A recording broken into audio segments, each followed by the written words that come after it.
Bree, Bree. When you look back at the season from hell that the Fever had, none of us expected them to be in this situation. None of us expected them to be winning a very close Game 3. You know how every season delivers that one story? The kind that hijacks the entire sports world and makes even casual fans believe they're witnessing a Hollywood script come to life?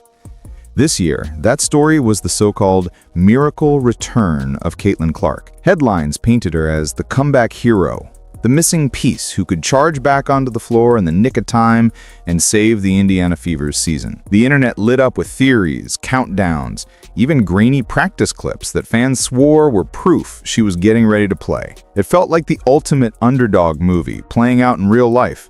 The star, sidelined by injury, suddenly rumored to be making a jaw-dropping return for the most important games of the year. But here's the part no one was ready for. That entire narrative, the one fans clung to and the media milked for every click, was built on something that didn't exist.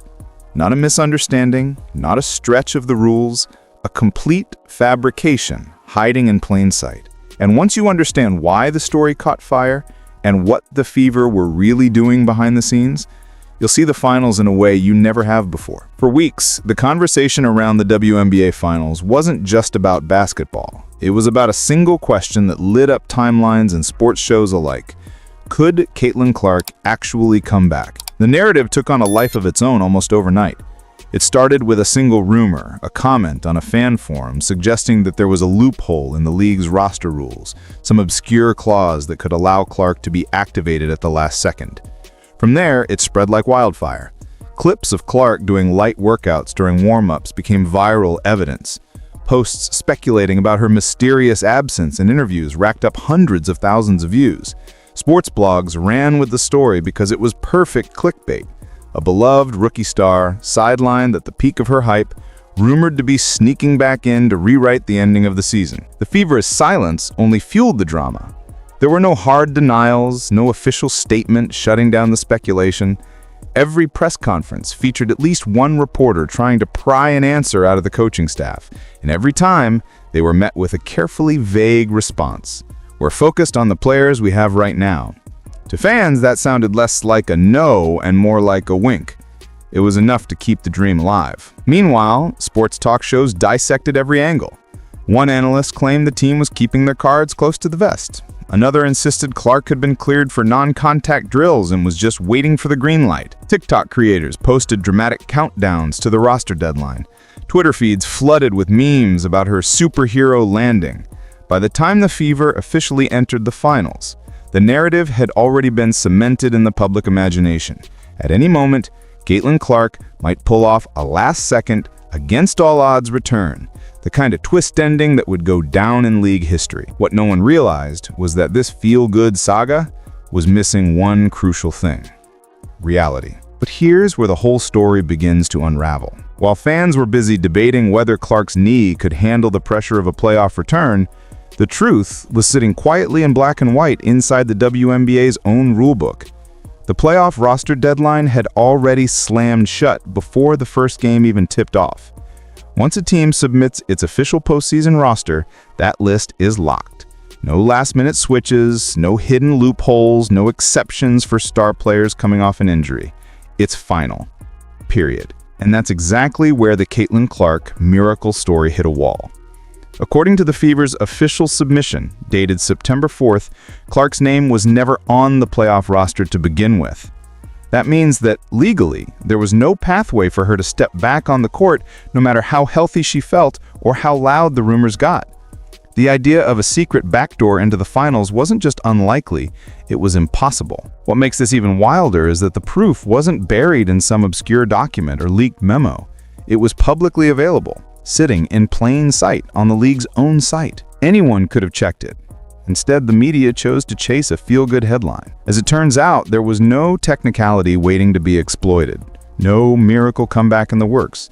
The door wasn't cracked open, it was welded shut. And that raises a question the headlines never asked. If the Fever knew from day one that Clark could not return, why did they willingly go into the most important stretch of the season with an empty roster spot? This is where the story stops being about a viral rumor and starts feeling like a genuine mystery. Think about it. In the playoffs, every roster spot is priceless. Teams fight for months to earn a shot at the finals, and once they get there, the margin for error is razor thin. An extra player isn't just another jersey sitting on the bench. It's a potential defensive specialist who can shut down a hot scorer, a sharp shooter who can swing a game in the final 2 minutes, or simply a fresh pair of legs to soak up crucial minutes when starters get into foul trouble. In a series where momentum can shift on a single possession, no coach wants to go in shorthanded. And yet that's exactly what the Indiana Fever did. When they submitted their playoff roster, they listed only 11 players, leaving the 12th spot wide open. On paper, that decision makes no sense at all.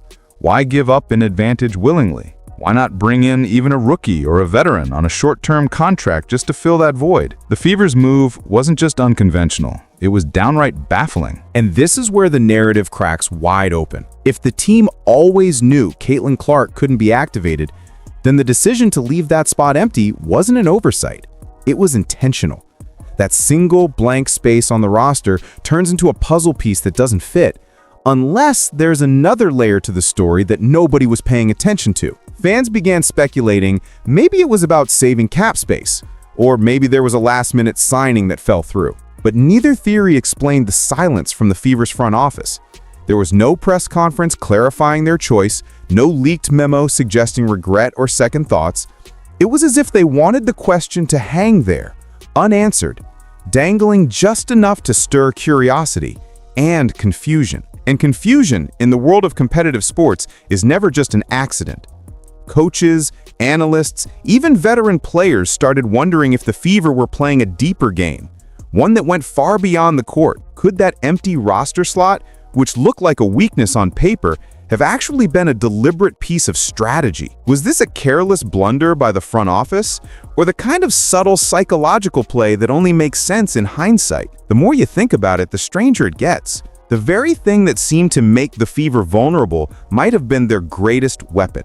Imagine being in the Las Vegas Aces locker room, the reigning champions, expected by nearly every analyst to dominate the series. Your entire season has built toward this moment. Every coach on your staff has one job: dissect the Indiana Fever and create a bulletproof plan to shut them down. Normally, that's straightforward. You watch film, find their tendencies, decide who to trap, who to let shoot, and drill your players to react to the same offensive sets until they can do it in their sleep. But the Fever's roster sheet made that simple job suddenly complicated. That single empty spot turned into a shadow hanging over every practice session. Because if there's even a chance that Caitlin Clark could show up in uniform, your entire defensive blueprint has to change. With her off the floor, you can pack the paint, focus on bullying Aliyah Boston in the post, and dare the rest of the roster to beat you from the outside. It's a physical, compact style of defense designed to suffocate big scorers in the lane. Now picture Clark suddenly being available. Her shooting range stretches defenses 30 feet from the hoop. She can pull up from the logo, meaning your bigs can't just camp under the rim. One step too late on a closeout, and she punishes you with a three. That kind of threat forces you to fan your defenders wide, which opens up massive driving lanes for slashers and easy kickouts for corner shooters. In other words, Clark's presence doesn't just tweak the Fever's offense, it flips the geometry of the entire floor. For the Aces coaching staff, that phantom possibility meant they had to prepare for two completely different teams. One that thrives on an inside-out game, and one that spaces you to death with perimeter shooting. Every hour of film, every drill and practice suddenly had to be split between two opposing philosophies. That's time lost, and in the finals, every minute of preparation is gold. By saying nothing and leaving the roster spot open, the Fever forced the defending champs to burn precious resources preparing for a ghost they knew would never appear. That wasn't luck, that was chess. Psychological warfare disguised as a paperwork quirk. The Aces had to waste mental energy, adjust rotations, and even dedicate defenders to shadow a player who was never going to step on the hardwood. That distraction wasn't the whole strategy, though. The empty roster spot didn't just mess with the opponent's preparation, it also served another purpose.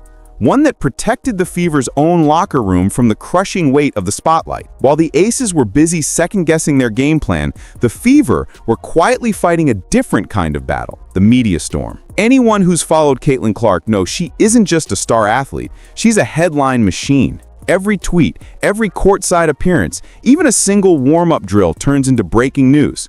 For a young team stepping into the national spotlight, that can be overwhelming. Questions pile up. Reporters want sound bites about pressure, expectations, injuries, rivalries, everything except the actual game about to be played. That noise can rattle even the most seasoned veterans. The Fever's front office seemed to understand something most teams never figure out.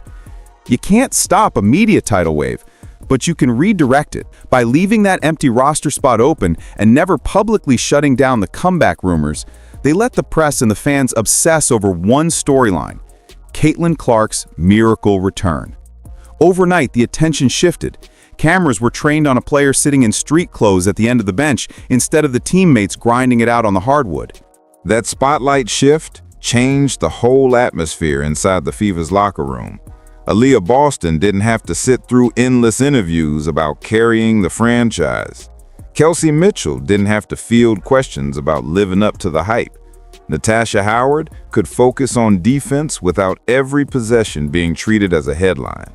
For the first time all season, the players on the floor could breathe. Instead of being painted as an underpowered team missing its superstar, the Fever leaned into the underdog identity.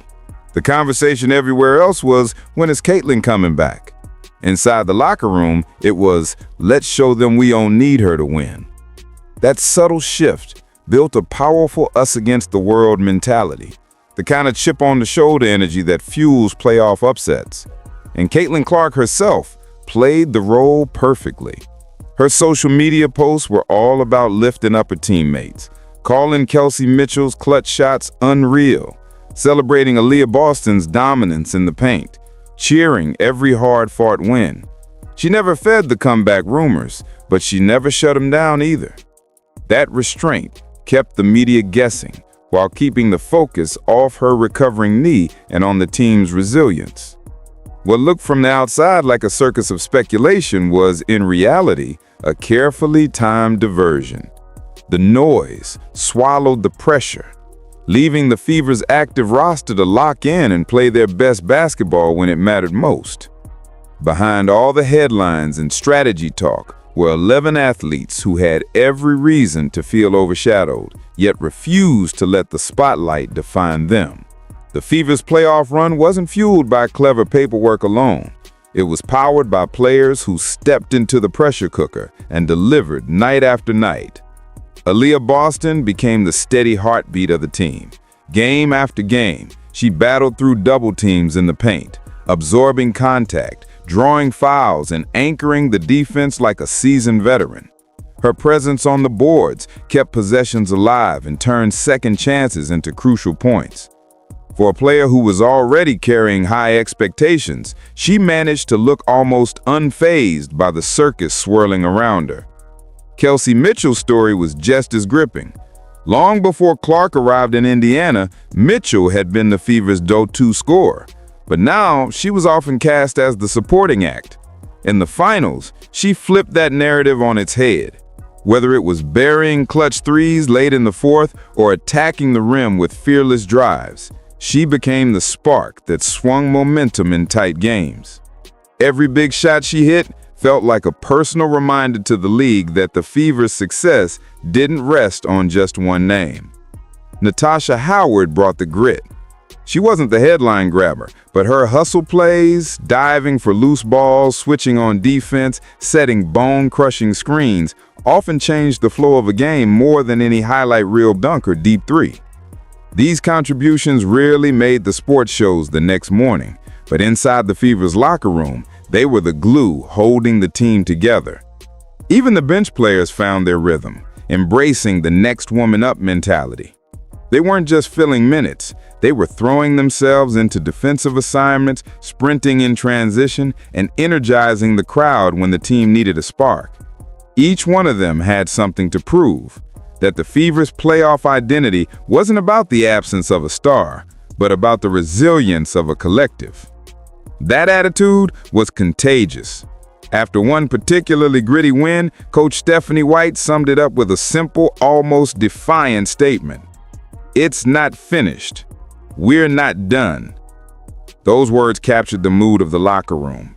a group that felt overlooked and underestimated, yet fully aware they were carving out their own story. And then there was Caitlin Clark herself. While sidelined, she never let the attention or frustration show.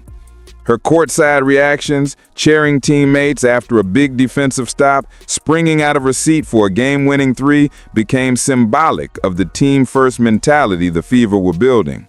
Her social posts praising her teammates weren't just PR-friendly captions. They were messages that helped bind the team in a way no strategic play call ever could. This was the side of the story that barely made it into the headlines.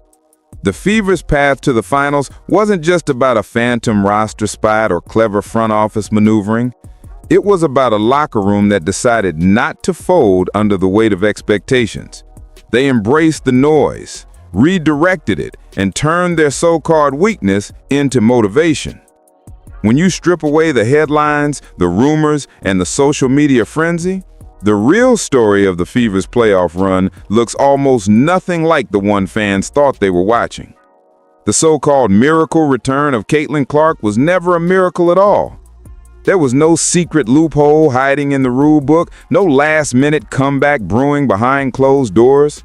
The entire narrative that captured the internet's attention was built on an illusion, a compelling fiction that everyone wanted to believe because it felt dramatic and hopeful. But that illusion wasn't wasted energy. It was turned into a weapon. What looked like indecision from the front office turned out to be one of the most subtle strategic plays of the entire season. The empty roster spot wasn't about bad luck or mismanagement. It was bait. It distracted the defending champions, forced them to prepare for a version of the Fever that didn't exist, and shifted the national spotlight away from the players who needed room to breathe.